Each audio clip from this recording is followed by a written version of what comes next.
Hello, everybody. Welcome back. We're running out of 2020. Just a few days left.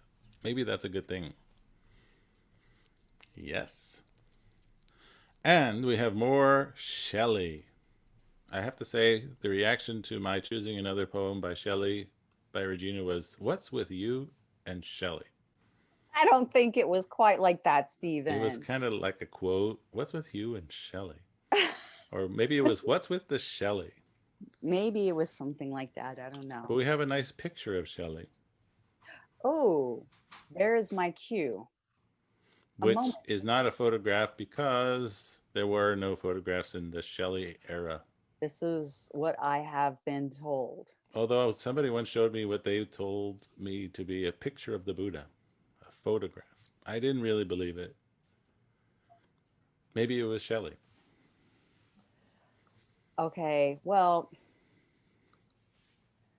yeah, they didn't have photographs. No. We got that one. Or developer, film, lenses.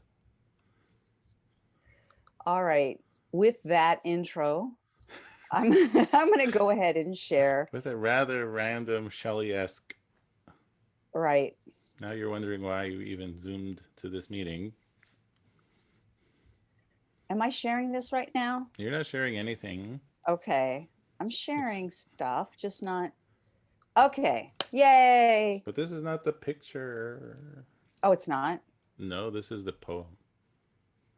Oh, yeah. Okay, we'll read the poem first. Okay, this is our poem, which is a part of a poem by Percy B.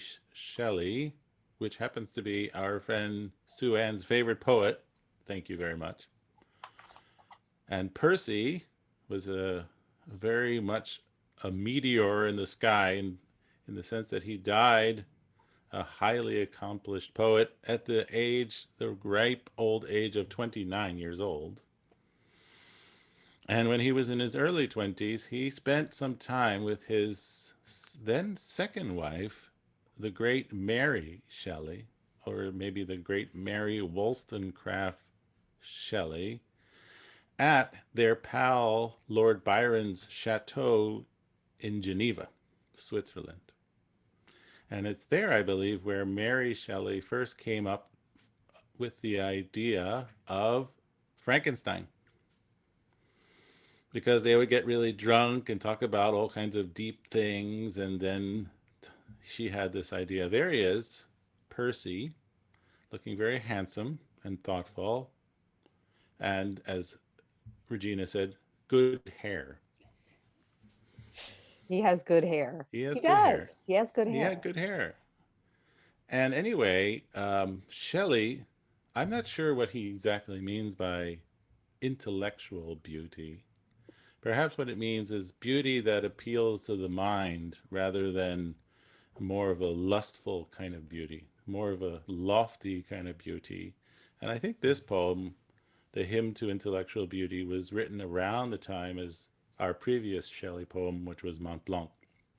And it has very much to do with the idea of nature and beauty and the fleeting nature of it. And you might know that Shelley was actually extremely anti religious, and he wrote an essay extolling atheism, which in fact got him kicked out of Oxford permanently, because that was just not a good move. But he was interested in finding the spiritual outside of the church and in nature. But he was sad that nature seemed very fleeting, that it kind of was disappointing ultimately for him because it never could stay the same. He could never hold on to it. And so we have just one stanza from this hymn. By the way, that's an interesting choice of terms because the word hymn usually implies something one would use in church. But this hymn is to beauty and nature. So, Regina, if you can share for us our poem, Absolutely. although I do like gazing at Shelley. I do too. There's something about his eyes that are quite dreamy. without a doubt. Okay.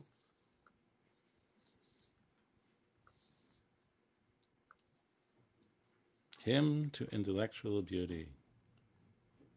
Spirit of beauty that dost consecrate with thine own hues all thou dost shine upon of human thought or form, where art thou gone? Why dost thou pass away and leave our state, this dim vast vale of tears, vacant and desolate?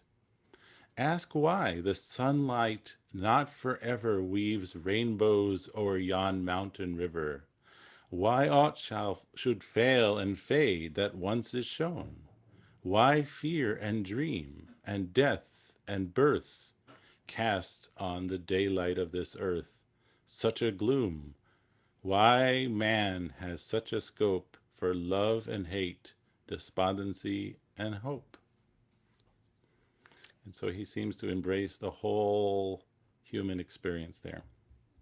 And it Indeed. seemed to me rather apropos of the Buddhist teaching on the aggregates, which we would certainly love to think were permanent, pleasure, pleasing, and not suffering, and just great things, and maybe the answer to all our problems. So we are now moving from just kind of talking about the aggregates as what they are to talking about one's relationship to these very aggregates. And we have two very short but very interesting suttas about the aggregates. The first one is gratification. And what I find very interesting about it is that the Buddha talks about his search for enlightenment, that he, of course, did not always exist as an enlightened, quote, being. He was said to be a bodhisattva, which I think in this context could be read as one seeking bodhi, one searching for enlightenment. And he talks about what he was able to understand, which made him, in his estimation maybe, or all of our estimations, an enlightened being.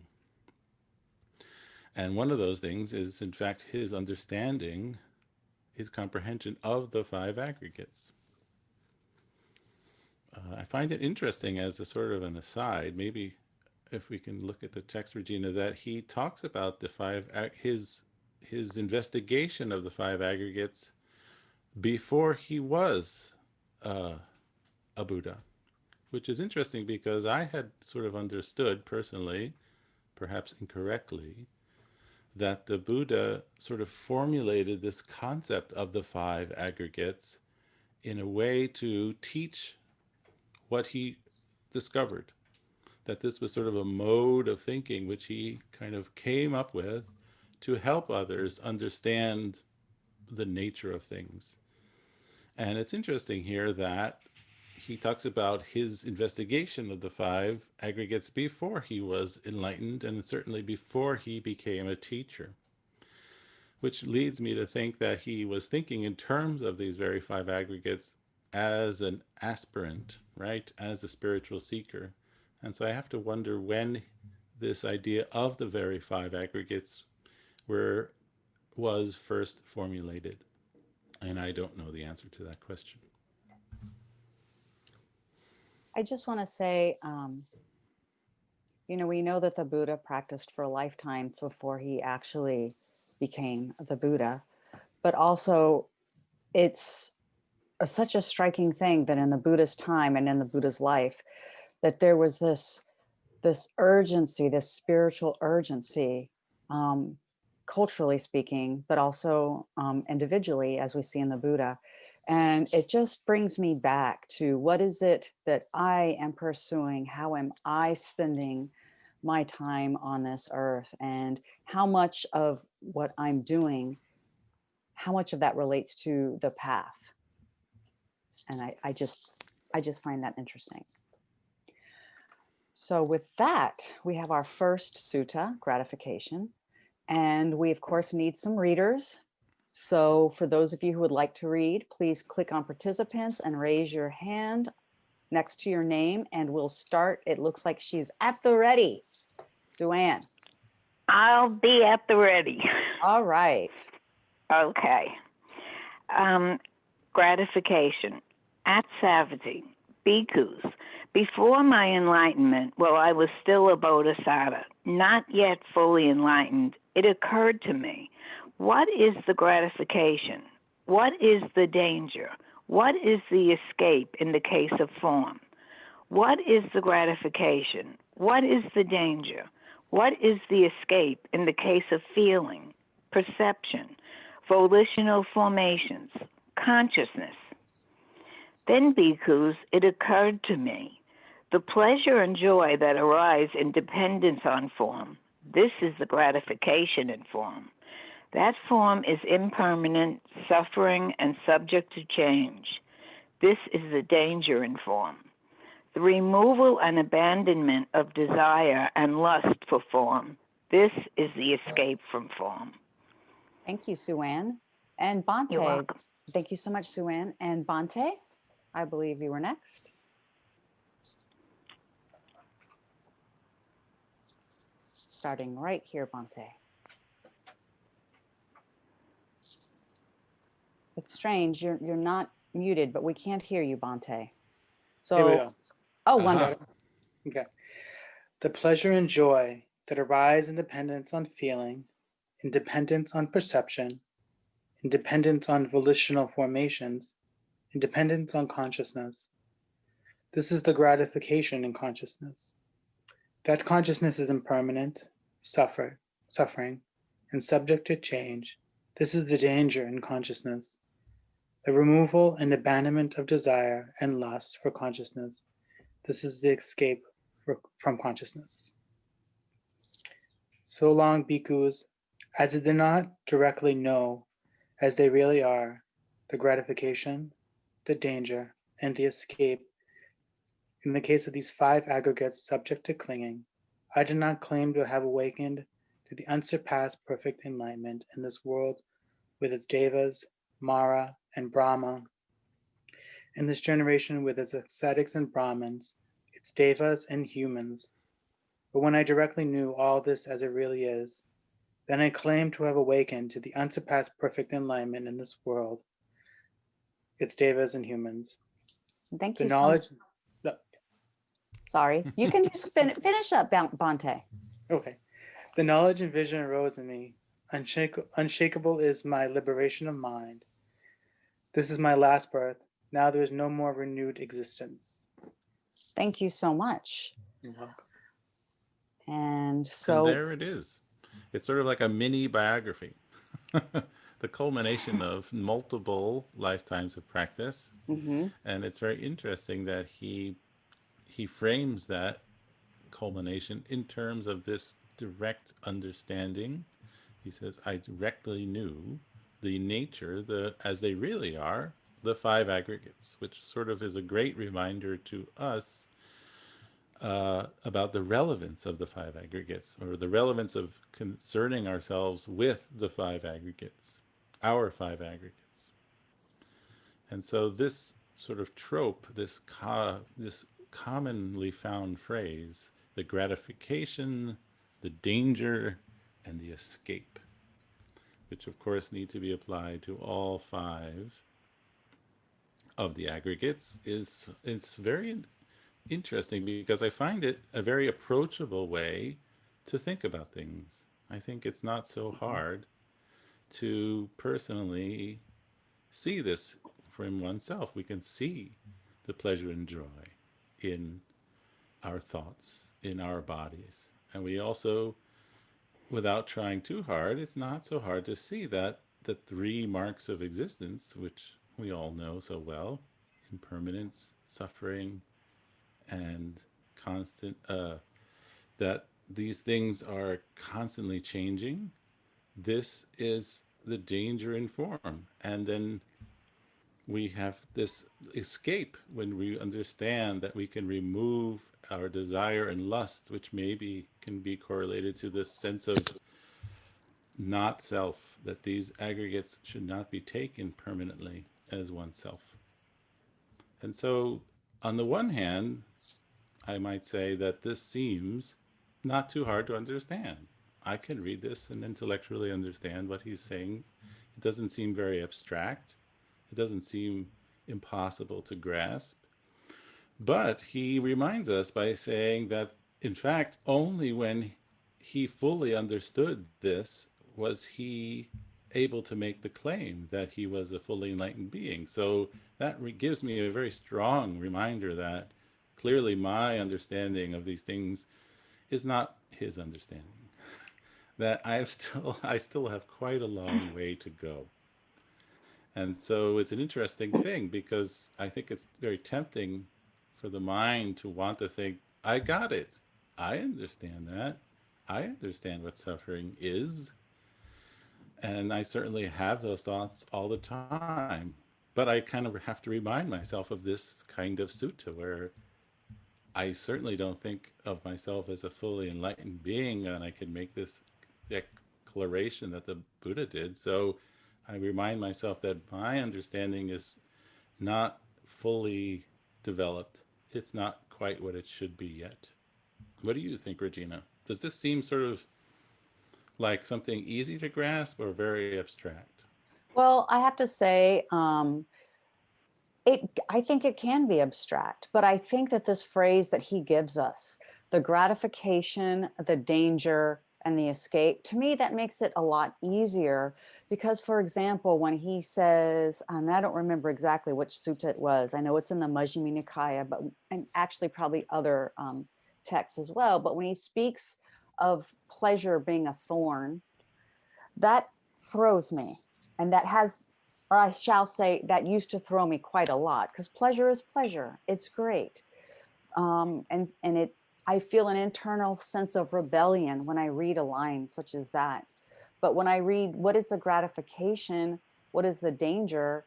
Then that to me makes it a lot easier.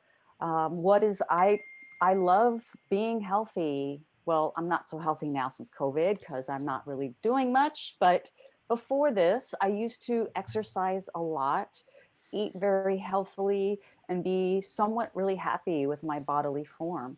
And that was gratifying. But then what is the danger? You see, I can easily answer that. Well, the danger is it's changing. It can't always stay exactly as it is. It will never stay exactly as it is. I will age as every living being does. Weight fluctuates. The beautiful dresses that I used to love to dress up in and go out in, I don't even think I could put them on. Okay. So this is the danger of like, okay, well, I value myself highly based on form, but using the same criteria, I devalue myself based on form. How can I escape this trap? And it's a nice formula. I think it's very helpful. Yeah. I think it's interesting that that first noble truth, which is, of course, the truth of suffering, is something that sort of deceptively seems so simple and obvious. Yet we're often told that this truth is not fully penetrated until somebody who makes this incredible breakthrough to the Dhamma of stream entry. So it can't be that simple because it's not like millions of people walking around the world functioning as stream enterers. So this truth of suffering has to be a bit more obscure to many than it might seem on first glance. Because, at least for me, speaking personally, when I certainly heard and still hear often about the truth of suffering, I look out into the world and I see a huge amount of suffering. It's obvious that there's lots of suffering out there. And so, of course, this is the truth. But I also can look inward towards myself and see certain amounts of suffering. But I think what the Buddha is maybe more getting at here is that he wants us to think about these very five aggregates as suffering. And in fact, only when we can honestly, truthfully, and in a very perceptive way see the five aggregates, our five aggregates, as dukkha, as something that is inherently suffering, then we can finally start to make inroads into the Dhamma. And so it's hard because the mind, at least my mind, constantly wants to play tricks on me and want me to think that I've sort of got it, that I sort of there already and I could kind of take it easy and keep enjoying things because I've kind of arrived, which is exactly what I shouldn't be doing.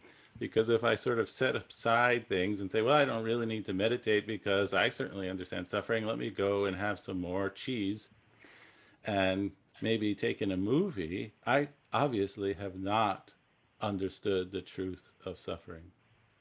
And we go around and around. It's sort of a merry-go-round of samsara here.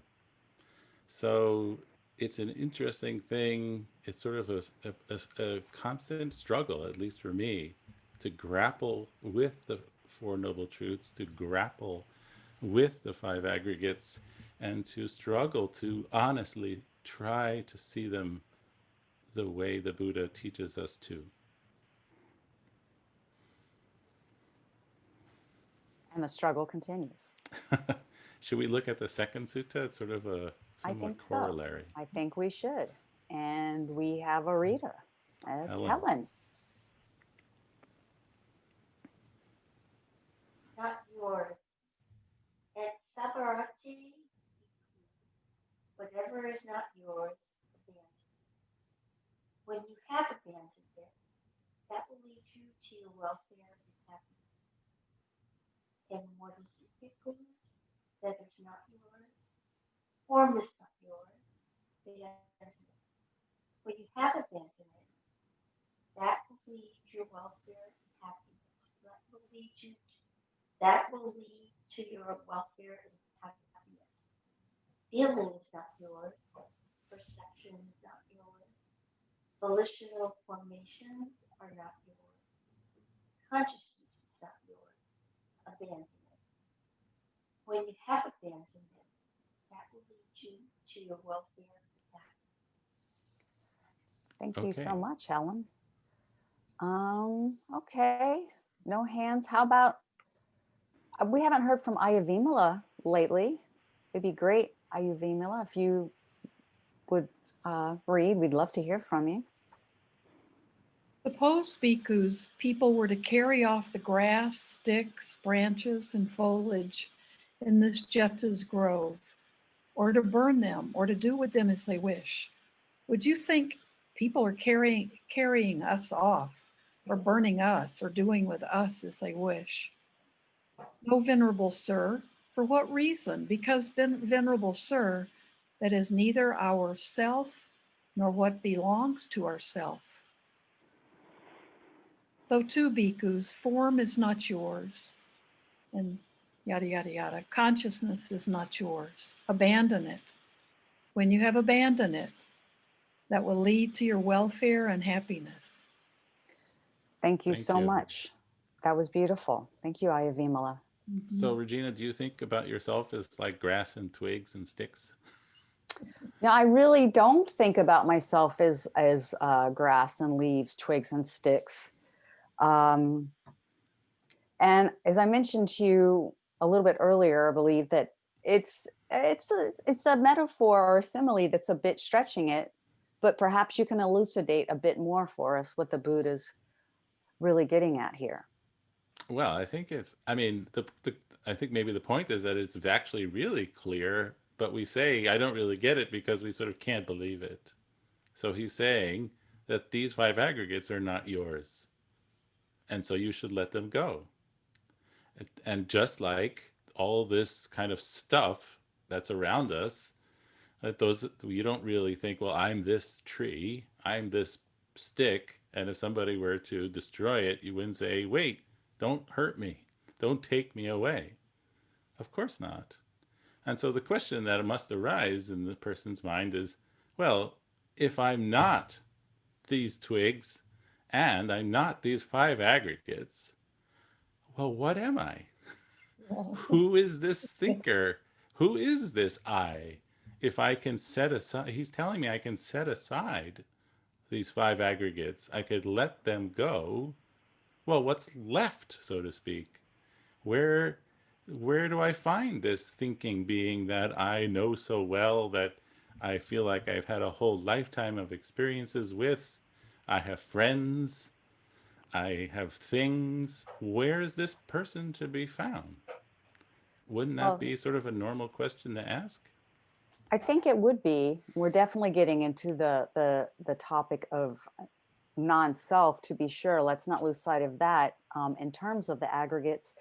But another thing that I find really interesting and provocative um, is he speaks so, I don't want to say glibly, but I'll admit to being one of those who clings to consciousness, volitional formations. I have thoughts that I really like. I have thoughts that I'm like, wow, I just have such a great mind. Do you ever think that sometimes? I love my thoughts. I'm glad that I can go anywhere in my mind. This is really nice. Or on the converse, I have some really dark thoughts, and clinging to the truth of those dark thoughts can be very painful, very, very painful. Once again, we're going to the therapeutic process, the therapeutic aspect of this teaching. But Stephen, when the Buddha says, this consciousness, this is not yours, abandon it, and then it's all good. Well, so then let me ask you this, Stephen, how does he propose that we even do that? Because I mean, then I could fire my therapist and everything would be great. Right, just let it all go. And of course, the question might be then what's left? How do I go to work? How can I continue giving Zoom sessions if I let go of my consciousness and my fingers, if they're not mine? And by the way, we're told that even the Arahant has let all this stuff go, like the Buddha himself. But the Buddha was still a guy who walked around India and he talked to people and he came up with some great similes and got sick and died. And so, what is that? How does that work then, right? Even the Buddha seemed like a person to me. As I would recognize him if I saw him. I could have a conversation with him. He might be able to answer my questions. But we're told that he's actually let go of his consciousness. And so, who was the Buddha? What was the Buddha? How do we even make sense of that? So I see it's interesting because we're looking at it at two different planes, right? I mean, this teaching can be very, very abstruse and pondered upon for years in meditation. And at the same time, it's very practical. And of course, I always like to break it down to the practical level, it seems. Um, but the idea of abandoning, it's and how he says right here, conscious is not yours. Abandon it. When you have abandoned it, he's telling us that abandoning it will lead to our welfare and to our happiness.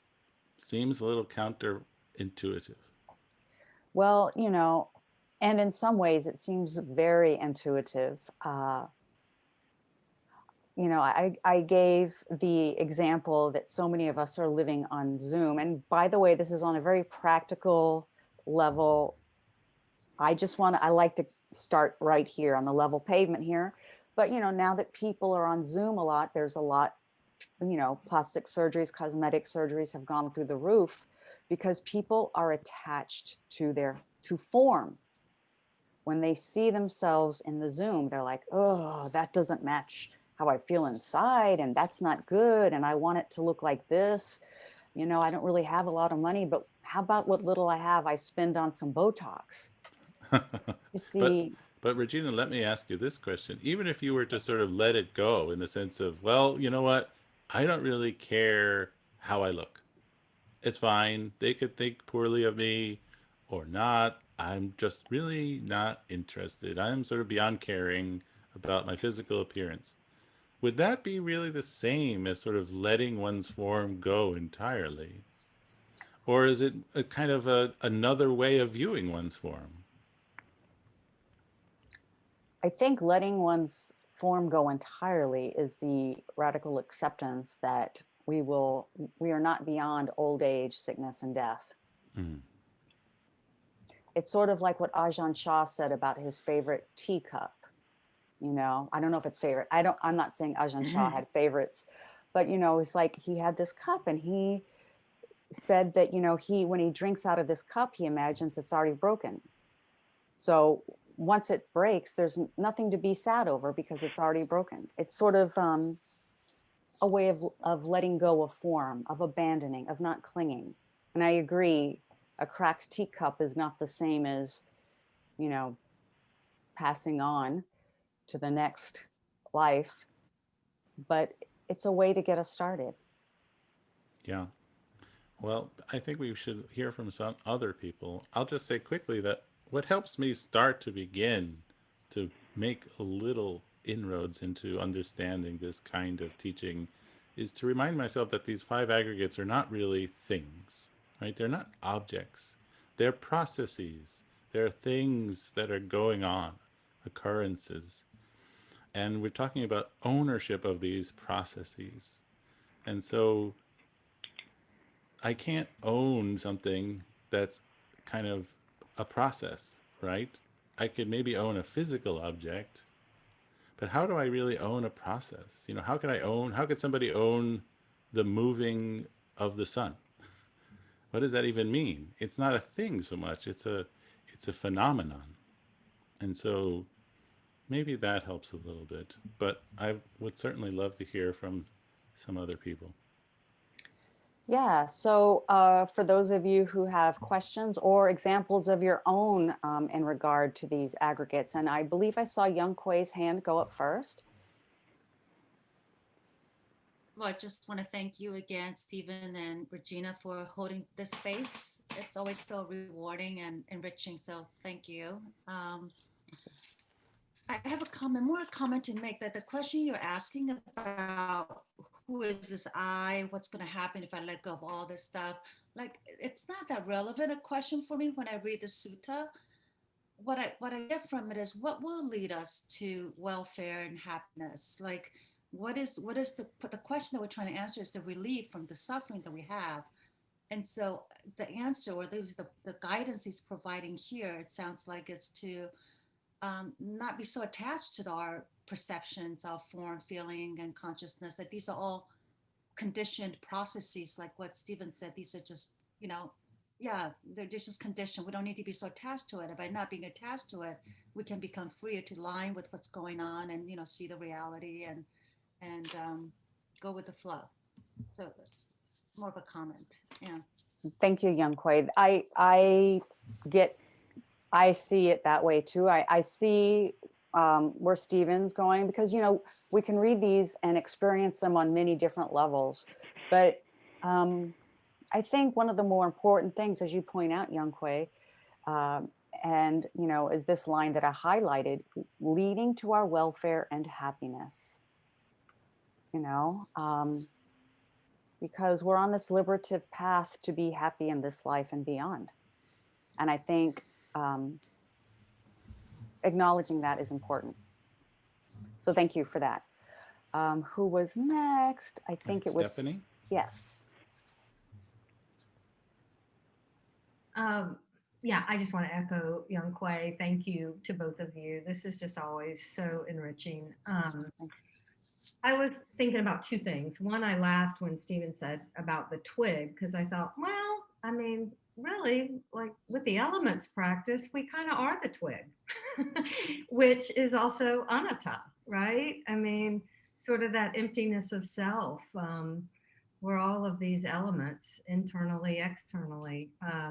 But I also just wanted to share that I had an experience tonight that I think was really reflective of what we're talking about in the sutta. And I was having to create a MailChimp for my business. And my spouse is actually, part of her work is she's an editor. So sometimes I make the mistake of saying, will you look at this after I write it?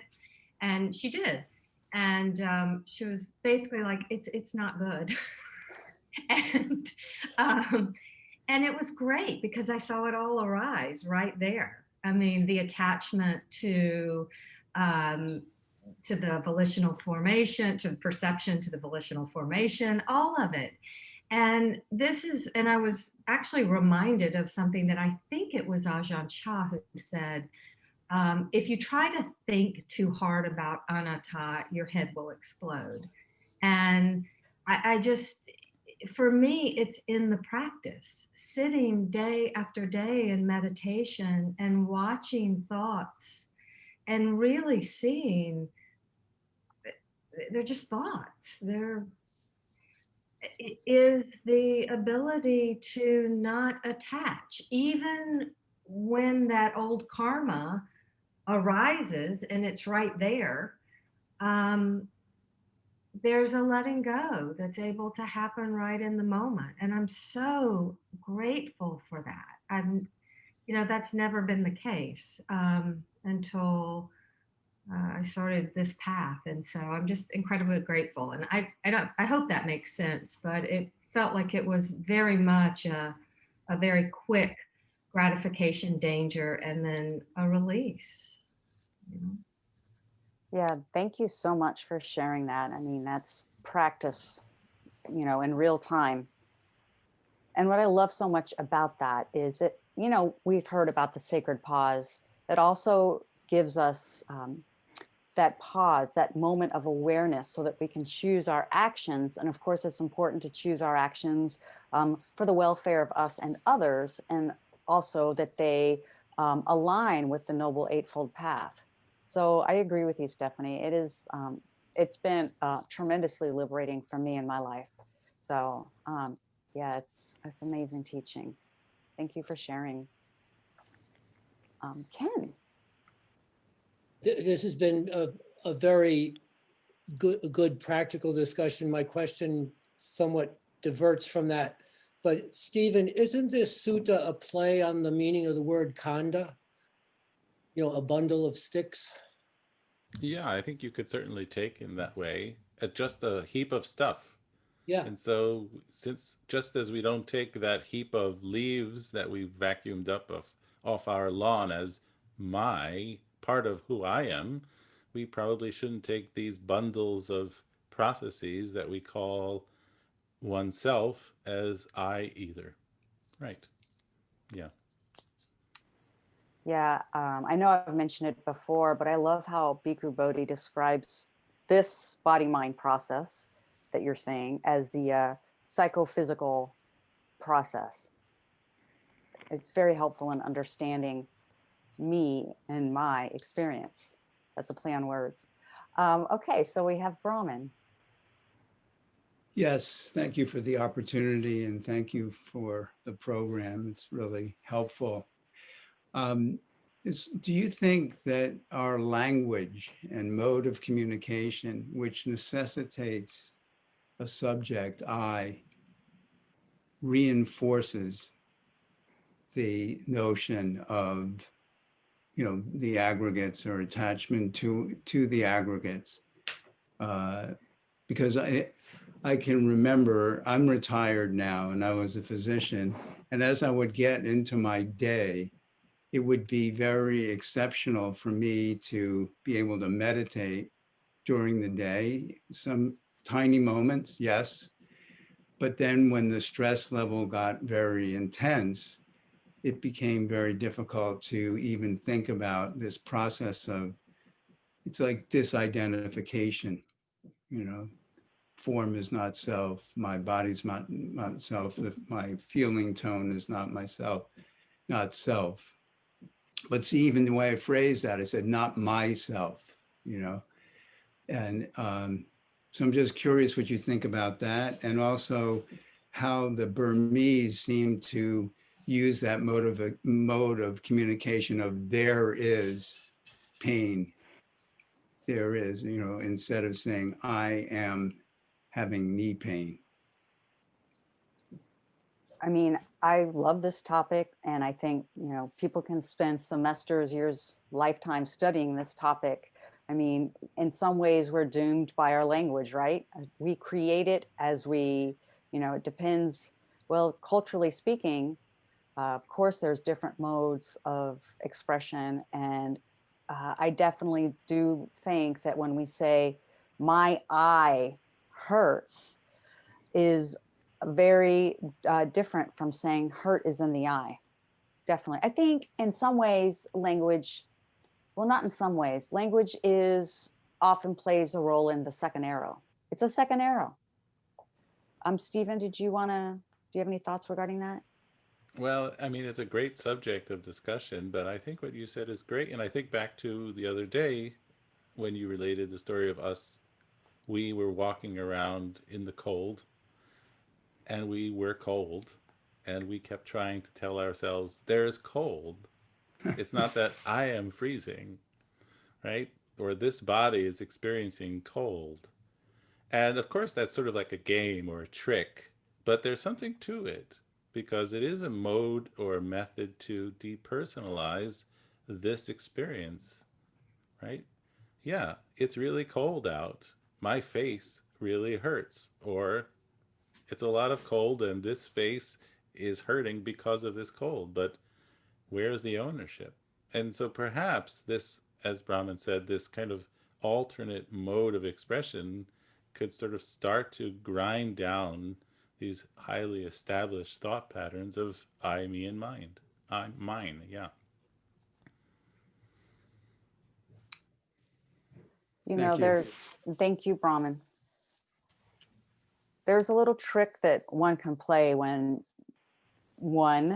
when you are experiencing physical pain, and that is rather than just like rebelling and tightening up around it and oh my God, my knee.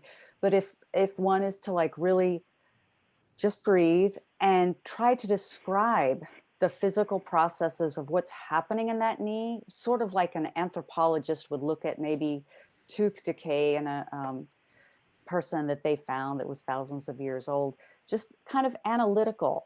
I mean, and I think that's very helpful. I also think Stephen and I have talked a lot about this. It's important to depersonalize, but not to depersonalize so much that we are no longer, you know, a living human person with feelings, because I think you can go too far to the other extreme. I don't know if I'm explaining it well, and that may have added some confusion. But we don't want to end up like unempathetic mass murderers. Yeah, that's not the goal. The Okay. goal is not to become a psychopath, right? Yeah, no, it's definitely not. That's not it. Okay. Linda Linda? Rose. Yeah, thank you. Also, thank you both for this opportunity to study together. It's really, really special. So I'm finding this kind of like the whack-a-mole game, you know, where you hit one thing down and then another one pops up. And last week, I think I got consciousness, and this week I'm stuck on intention, on volitional formation, but particularly around, I was listening to Joseph Goldstein talk about volitional formation as particular to intention, and thinking about intention without a who is so tricky, because I think when you get into discerning which way do I go, which way does one go, if you're going to choose to go skillfully or unskillfully, that kind of intention, it's hard for me to get how there's nobody choosing that. That's really where I'm stuck, and I feel like I'm getting into, it's dangerous to not go into an intellectual understanding of it and to keep it in the practice. But I do feel like I need help around that in some way.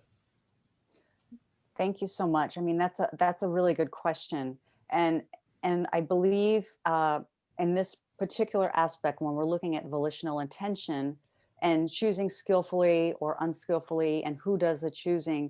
I mean, I think what's important is, you know, we are this psychophysical process that has been conditioned, right? We have been conditioned by our genetics, by our social, by our society in which we grow up in, by our parents, by our education, by the music we listen to, everything. And all of these things that we bring into ourselves will influence our actions. So you can look at it as like this psychophysical process that has been exposed to these influences will respond this way. But that does not take away choices. And in fact, we look at these intentions and we think very clearly of karma. And you have to remember now, being here discussing the Dharma, all of us together, this is a choice and it's building upon karma, which will shape our volitional intentions. But Stephen, do you have something to add to that, or maybe to more directly address the question? Because I know we've talked about this a lot. Well, I think what you said is great. I mean, it's always this interplay between the fact that what's currently happening for us is conditioned, but in this moment we can make choices, or choices can be made. Choices can happen. The process of decision making can take place. And so, of course, even that ability to make a decision is a conditioned phenomenon, too. So you can certainly kind of let your head explode thinking about all this. But I think it helps to think, well, the fact that this decision making process and the very decisions that I'm faced to make is highly conditioned, it starts to at least depersonalize the I of the decision maker. Because it's not entirely true that we could just do whatever we want or choose whatever we want, because our choices are always limited and our options are always limited, and that is a conditioned thing too. So the level of our agency is not infinite, and it's based upon conditions, right? I can't become president on January 20th, no matter how much I might want to. That's just not an option. I can't choose that. Some people might be able to, based on other conditions. So making choices is an interesting subject. And I think even what we choose is conditioned too, how we make that decision. Mm-hmm. And so we see these processes swirling around one another in this giant vortex that we call the five aggregates. But where is the I there in this giant maelstrom of events clicking by? It can't be found. It's like looking at a huge pile of leaves that are swirling around in a tornado and saying, but where is the tornado? Well, it's this thing, but it's changing every millisecond. It's not something we can put into a box and point to and say, here's the leaves being affected by a tornado. And so there's this kind of mind-boggling process of millions of events happening every second that it would be probably impossible to fully grasp. And so the best we could do is start thinking about the five aggregates. And I don't know if that fully addressed your question, or if it's still in process. Thank you. It's still in process, but I appreciate what both of you have said. Thank you. Thank you. Thank you for the question. It's definitely one to ponder. So we've gone a bit over. I apologize for those of you who have to rush off to work. Just some quick announcements. First of all, thank you all for joining us. And as we said, and it is very true, every single second, or as Stephen broke it down, every millisecond, we are birthing our future. We are shaping who we are. We are creating karma. And this moment is creating positive karma. No way around it. And we're so very happy that you have chosen to spend this time with us. We are not going to have class this coming Thursday because here in the States, it's New Year's Eve, and elsewhere it's going to be New Year's Day. So this Thursday and or Friday, depending on where you are, enjoy yourself. But maybe choose wisely. I was going to say, definitely, maybe think about how you want to spend that time, maybe meditating, thinking about birthing the future of a new year and how it can be so much better than 2020.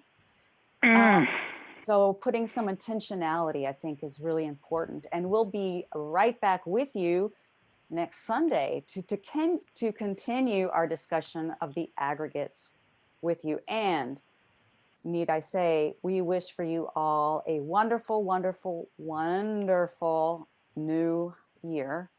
And we're hoping for all of the best, that you stay healthy, that you stay well, and that we see you all this coming Sunday, next week. See you next year. See you next year, everyone. See you next year. Thank you. you. Thank Happy you. New Year. Thank you. Happy New Thank Year. you. Take care. Thank Thank you. you. Thank you so much. Thank